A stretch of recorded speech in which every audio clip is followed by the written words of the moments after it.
আপনারা শুনছেন শয়তানের আস্তানা, লেখিকা রত্না চক্রবর্তী। সন্দীপ, টুপুর, অনিশ আর নিহার ওরা 4 বন্ধু, আর্ট কলেজের ছাত্রছাত্রী। সেবার 4 বন্ধু একটা প্রদর্শনী করবে বলে ঠিক করল। বিষয় হলো পাহাড়ের সৌন্দর্য। ওরা ঠিক করল ল্যান্ডস্কেপগুলো আউটডোরে করবে। নিহারের মামার বাড়ি কার্শিয়াংয়ে। নিহার বলল কার্শিয়াংয়েই ওরা ছবিগুলো করবে, তাই ওরা মামার বাড়িতে গিয়ে উঠবে। যেমন ভাবা তেমন কাজ। হাওড়া থেকে ওরা যখন শিলিগুড়ি পৌঁছলো তখন রাত হয়ে গেছে। সে রাতটা হোটেলে থেকে পরের দিন দুপুরের খাবার খেয়ে ওরা গাড়িতে করে রওনা দিল। জার্নিটা দারুণ। একদিকে পাহাড়, অন্যদিকে খাত, মাঝে পথ, কখনো কুয়াশায় ঢাকছে, আবার কখনো রোদ ঝলমল করছে। পাশে বিশাল বিশাল গাছগুলো, দেখলে কেমন ভয় ভয় করবে। বেশ ভালোই যাচ্ছিল ওরা, কিন্তু হঠাৎ গাড়িটা বিগড়ালো। জায়গাটা ভীষণ সুন্দর। গাড়ির নেপালি ড্রাইভার বলল সে মেকানিক ডেকে আনতে যাচ্ছে। ওরা ঠিক করলো ততক্ষণ আশপাশটা ঘুরে একটু দেখবে। পাশের উঁচু জমিতে উঠে ওরা মুগ্ধ হয়ে গেল। খাড়াই একটা পাহাড়, আর উপরি পাওনা পাহাড়ি ঝর্ণা। কুয়াশায় ঢাকা মনে হচ্ছে পায়ের নিচে বুঝি আকাশ। এত সুন্দর দৃশ্য চিন্তা করা যায় না। হঠাৎই ওরা খেয়াল করলো ওদের গাড়িটা যেখানে খারাপ হয়েছে তার থেকে একটু দূরে একটা বাইলেন উঁচু টিলার দিকে চলে গেছে। সেখানে একটা ছবির মতো বাড়ি, সাদা দেওয়াল, লাল ছাদ। ওরা বলাবলি করলো চল একবার গিয়ে দেখি না ওখানে কে থাকে। কি হবে কার্শিয়াং দার্জিলিং এর কমন দৃশ্য দেখে? এরকম জায়গায় ছবি ঠিকঠাক নামাতে পারলে কি ফাটাফাটি হবে বল? চল চল চল দেখি না, একবার যদি এখানে একটা কিছু থাকার ব্যবস্থা করা যায়। টুপুর একবার বলল বাবা মা জানলে কিন্তু রাগ করবে। অচেনা জায়গা, কি দরকার, ছাড় না রে। অনিশ হেসে বলল কচি খুকি রে, সব সময় বাবা মার কথাগুলো শুনলে চলে না। ওনাদের এখন জানাবার কোনো দরকার নেই। মামাও সঠিক জানে না যে কবে যাচ্ছি, কাজেই চিন্তা করার কোনো দরকার নেই। আর তাছাড়া মামাকে নিহার ফোন করে বলে দিলেই হবে বিশেষ একটা কারণে আমাদের ট্যুরটা ক্যান্সেল হয়েছে। বাবা মা তো আমাদের মোবাইল ফোন করে, কিছু না জানলেই হবে। যখন ছবির কাজটা কমপ্লিট হবে তখন ওরাই সবচেয়ে বেশি খুশি হবে, দেখিস। সন্দীপ আর টুপুর জাঠতুতো খুড়তুতো ভাই বোন, একই বাড়িতে থাকে, প্রায় একই বয়সী। সন্দীপও এই কথায় সায় দিল দেখে টুপুর আর কিছু বলল না। নিহারের মনে কিন্তু একটু কিন্তু কিন্তু ভাব ছিল। তবুও সন্দীপ আর অনিশের আগ্রহে সে আর কিছু বলল না। ওরা একেই তাকে ভীতু বলে। ওরা বাড়ির সামনে গেল, কলিং বেল বাজালো।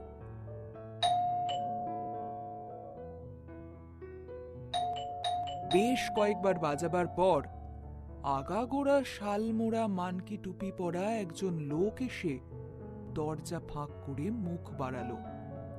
সন্দীপ বলল দাদা, আমরা কলকাতা থেকে আসছি, আর্ট কলেজের স্টুডেন্ট। এখানে একটু আগে আমাদের গাড়িটা খারাপ হয়ে গেছে। কার্শিয়াং যাবার কথা ছিল, কিন্তু এই স্টপটা দেখে ভাবছি এখানেই কাজটা করতে পারলে খুব ভালো হতো। যদি আপনি এখানে একটু থাকার সুযোগ করে দেন। আমরা তার জন্য পে করতে প্রস্তুত। জানি খুব অদ্ভুত একটা প্রস্তাব করলাম, কিন্তু এখানকার ভিউটা এত অদ্ভুত সুন্দর। আমাদের কাছে কিন্তু ভোটার আইডিও আছে। লোকটা আগাগোড়া ওদের জরিপ করলো, মুখে কিছু বলল না, ঠিক তখনই দেখা গেল আর একজন ভদ্রলোককে। ওনাকে দেখে বলে দিতে হয় না যে উনি এই বাড়ির মালিক। উনি এসে বললেন, কে রে হরিয়া? হরিয়া দরজা ছেড়ে সরে দাঁড়ালো, আর তখনই দেখা গেল ভদ্রলোককে। উনি এসে আপাদ মস্তক ওদের দেখলেন। বোধহয় ভিতর থেকেই ওদের কথাবার্তা কিছুটা কানে গিয়েছিল ওনার, তাই বেশ কঠিন সুরেই বললেন, এটা কোনো হোটেল নয়, প্রাইভেট প্রপার্টি। এখানে আমি একা কাজ করি, বাইরের লোকের থাকার কোনো প্রশ্নই নেই। হরিয়া, দরজা বন্ধ কর। অনিষ্টুক করে মুন্ডু বাড়িয়ে দিয়ে নরম মিষ্টি সুরে বলল, কাকু কাকু, 1 মিনিট প্লিজ। আমরা আর্ট কলেজের ছেলে মেয়ে কার্শিয়াং যাচ্ছিলাম একটা ছবি আঁকার ব্যাপারে। এখানে আসার আগে কল্পনাও করিনি এরকম একটা স্পট আমরা পেয়ে যাব। আমাদের বাড়ির লোকেরা জানে না যে আমরা কার্শিয়াং যাওয়া বাতিল করে এখানে কাজ করতে চাইছি। কাকু, একটু ভেবে দেখুন প্লিজ, আমাদের ছবির এক্সিবিশন হবে। এই জায়গাটা, এই বাড়িটা সমস্ত দর্শক দেখতে পাবে, জানতে পারবে। আমরা কোনো উৎপাত করব না, প্রমিস। মাত্র 3-4 দিন যদি দয়া করে থাকতে দেন। ভদ্রলোক ভুরু কুঁচকে কি একটা ভাবলেন, একে একে সবার দিকে ভালো করে তাকালেন, তারপর বললেন, বাবা মারা জানেন না বলছো, কিন্তু তারপরে যদি কিছু বলেন তখন? সন্দীপ তার কথার মাঝেই বলে উঠল, কিচ্ছু হবে না কাকু, কাজটা শেষ হয়ে গেলেই আমরা নিজেরাই বাড়িতে ঘটনাটা বলে দেব। তখন আর বাবা মারা রাগ করতে পারবে না, বরং খুব খুশি হবেন জানেন তো। এখন বলছি না, কারণ অচেনা জায়গা বলে অকারণ টেনশন করবেন ওনারা। ভদ্রলোকের মোটা চশমার কাঁচের ফাঁকে চোখ দুটো চাপা হাসিতে ঝকঝক করে উঠল। অনিশরা আশার আলো দেখল। টুপুরের কেমন ভয় লাগলো ভদ্রলোককে দেখে। ভদ্রলোক একটু চুপ করে ভাবলেন, তারপর বললেন, থাকতে দিতে পারি, কিন্তু কিছু শর্ত আছে। আমি এখানে একটা গবেষণা করি নিরিবিলিতে, তাই চাই না কেউ আমার শান্তি ভঙ্গ করুক। আমার এখানে তোমাদের কয়েকটা শোবার ঘর দিতে পারবো, বাইরের বড় বসার ঘরটা। বাড়ির ভিতরে খেতে আসবে, আমায় কোনো রকম টাকা পয়সা দিতে হবে না, অন্য সময় ভিতরে আসবে। রাতের সময় 9টার মধ্যে খেতে হবে, আর কোনো বন্ধু বান্ধব আত্মীয় স্বজনকে জানানো যাবে না এই কথাটা। আর কেউ এলেই আমি সবাইকে বার করে দেব। বাধ্য ছেলে মেয়ের মতো ওরা ঘাড় নেড়ে হ্যাঁ বলল। হ্যাঁ কাকু, আমরা কাউকেই জানাচ্ছি না, আমাদের স্পটটা সবাইকে চমকে দেবে। ভদ্রলোক হেসে বললেন, হ্যাঁ, আমারও ধারণা কাজটা চমকে দেবে। টুপুর চমকে ওনার দিকে চাইল, আর সবাই বিগলিত হাসি হাসল। হরিয়া ওদের ঘরটা দেখিয়ে দিল, বড় বসার ঘরটা আর কি। টুপুর বলল, দেখেছিস, ভদ্রলোকের হাসিটা কেমন অদ্ভুত টাইপের, মানে পাগলাটে টাইপের, তাই না? এতক্ষণে দুটো কথা ওরা জেনেছে, হরিয়া বোবা কালা, আর ভদ্রলোক বিজ্ঞানী, কোনো একটা বিষয় নিয়ে রিসার্চ করছেন। সন্দীপ একবার জিজ্ঞাসা করেছিল, তা কাকু, আপনি কি নিয়ে গবেষণা করছেন? শুনে ভদ্রলোক কটমট করে তাকিয়ে বললেন, তুমি কি সায়েন্সের ছাত্র? বিজ্ঞানের কিছু জ্ঞান আছে? নিহার পরিস্থিতি সামাল দিয়ে চটপট বলল, এই সত্যি তো, তুই কি বুঝিস রে ছাগল একটা। সন্দীপও তাড়াতাড়ি বলে উঠল, হ্যাঁ, সেই তো। তখনও বিকেল ছিল, ওরা মালপত্র রেখে একটু বার হলো ঠিক কে কোন অ্যাঙ্গেল থেকে আঁকবে সেটা ঠিক করতে। সন্ধ্যার সময় ওরা সবাই ফিরে এলো। বাড়িটা বেশ বড়। বাড়ির পিছন দিকে অনেকটা ফাঁকা জমি আছে, তারপরে গভীর খাদ। হরিয়া ওরা ফিরতে চা আর জল খাবার দিয়ে গেল। ওরা নিজেদের মতো গল্প করতে লাগলো। ঠিক 8:45 হরিয়া ওদের নিয়ে গেল খাওয়ার ঘরে। ভদ্রলোক কাঠখোট্টা হলে কি হবে, খাবার ব্যবস্থা কিন্তু বেশ জম্পেশ। দেশি মুরগি আর হাত রুটি। ভদ্রলোক অবশ্য সেসব খেলেন না। উনি রাত জেগে গবেষণা করেন, রাতে হালকা খান, দুধ রুটি খান। খেয়েই উঠে গেলেন, বললেন, খাও যে যার মতো, তারপর শুয়ে পড়ো। নিহারের অভ্যাস অনেক রাত অবধি বই পড়ে। ওর কাছে একটা ছোট্ট এমার্জেন্সি লাইট আছে। ও গায়ে কম্বল চাপিয়ে বই নিয়ে শুলো। কিন্তু আজ যে ওর কি হয়েছে, ঘুম এসে জড়িয়ে আসছে চোখে। ওদিকে টুপুর হালকা নাক ডাকছে। কখন ঘুমিয়েছে জানে না। যখন সবার ঘুম ভাঙল, সূর্যি মামা তখন আলোয় চারিদিক ভাসাচ্ছে। সন্দীপের আবার খুব ভোরে ওঠা অভ্যাস। ভোরে উঠে যোগা প্রাণায়াম করে।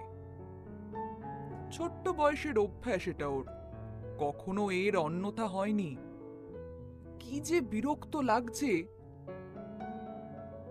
ব্রেকফাস্ট সেরে ওরা আঁকার সরঞ্জাম নিয়ে বেরোলো।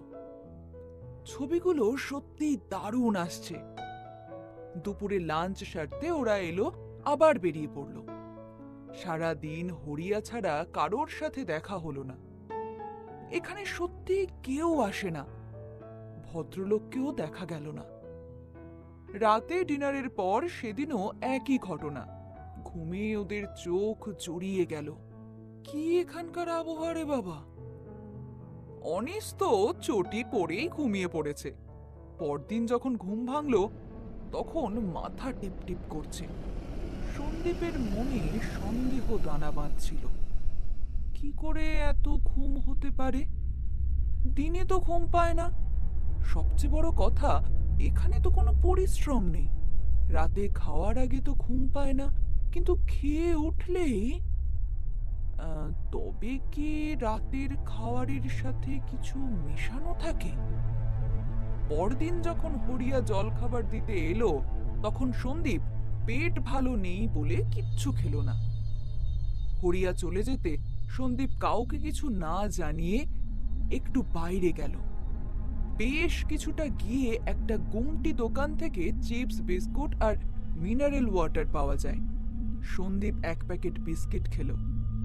ওখান থেকে জলও খেলো। এক বোতল জল ব্যাগের মধ্যে করে নিয়ে এলো।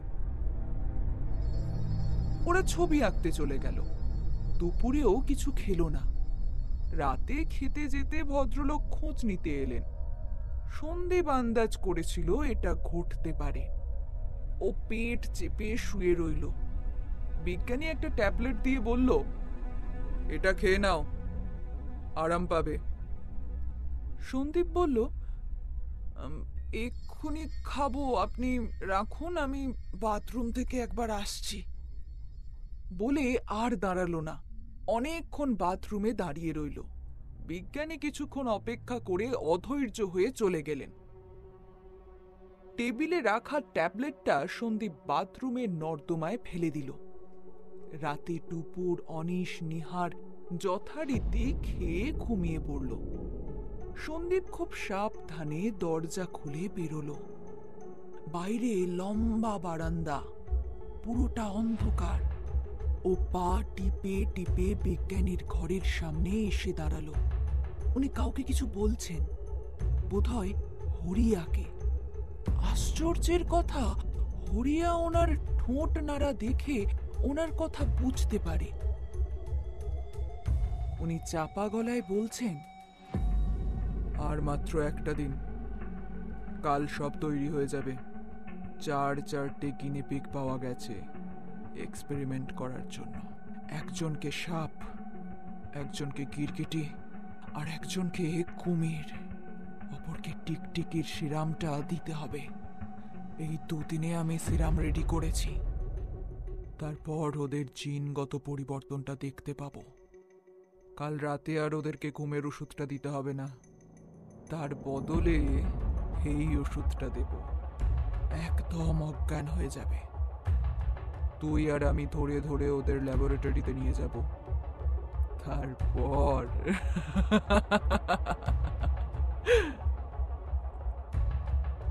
মাথার চুল খাড়া হয়ে উঠল সন্দীপের। পাগল লোকটা ওদের গিনিপিগ বলছে! কি ভয়ানক! দরজা খোলার শব্দ হলো। সন্দীপ তাড়াতাড়ি থামের আড়ালে লুকিয়ে পড়ল। ওরা ল্যাবের দিকে যাচ্ছে। এবার ভদ্রলোক তার ল্যাবে গিয়ে ঢুকলেন। সন্দীপ কাঁচের জানালার একটু সরু ফাঁক দেখে সেখানে চোখ রাখল। ভিতরে অনেকগুলো খাঁচা। তো এসব কি দেখছে সে?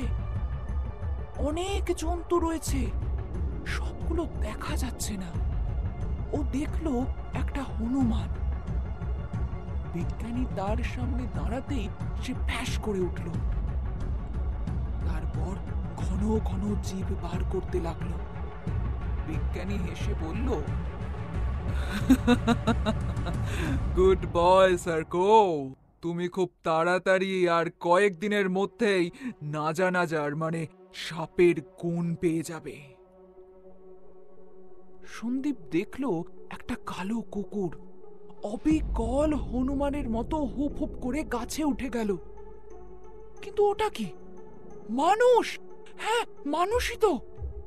কিন্তু কি বিভৎস! গায়ে বড় বড় ফোস্কা উঠেছে, চামড়া গুটিয়ে গেছে জায়গায় জায়গায়। বিজ্ঞানী হরিয়াকে বলল, হরিয়া, ওটাকে কাল খাদে ফেলে দিস। ও 2-1 দিনের মধ্যেই মরবে। সাপের মতো খোলস ছাড়তে গিয়ে যে চামড়াটাই গুটিয়ে যাবে সেটা তো আমি বুঝতে পারিনি। উফ, ক্যালকুলেশনে একটু ভুল হয়েছে রে হরিয়া। পটের জায়গায় ফোস্কা? না না না, এটা দিয়ে হবে না। ওই 4টে ছেলে মেয়েকে দিয়ে নতুন করে কাজ শুরু করব আমি। সন্দীপের হাত পা ঠান্ডা হয়ে গেছে। ও আর দাঁড়ালো না, সোজা ঘরে ফিরল। দ্রুত হাতে অনিশের ব্যাগ খুলে ওর দরকারি কাগজপত্র নিজের আঁকার ব্যাগেই রাখল। অতি সন্দর্পণে টুপুর আর নিহারের ব্যাগের থেকে ও জিনিসপত্র বের করে নিল। জামা কাপড় হাবিজাবি পরে থাক, এখন শুধু অপেক্ষায়।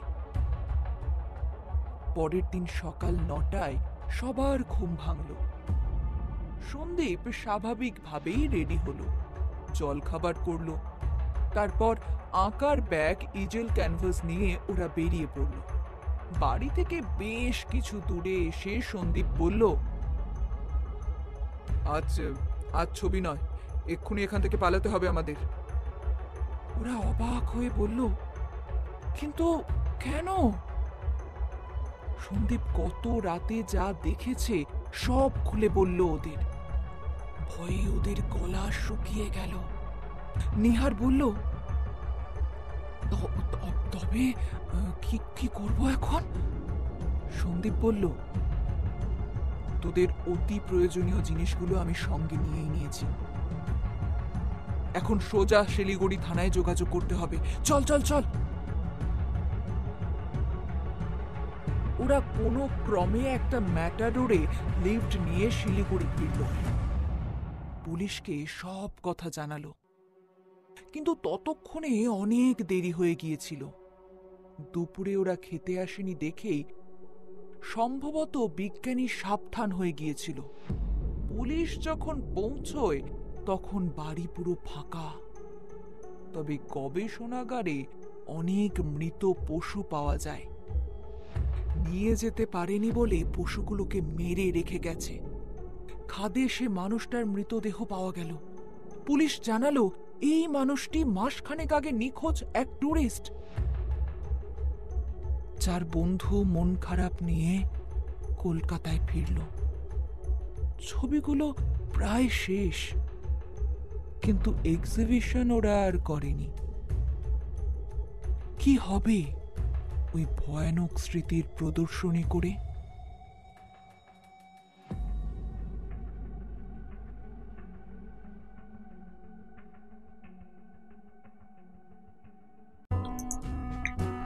গল্পটি যদি আপনাদের ভালো লেগে থাকে তাহলে গল্পটিকে অবশ্যই একটি লাইক করে আপনাদের মতামতটি কমেন্ট করে আমাদের জানাবেন। ধন্যবাদ।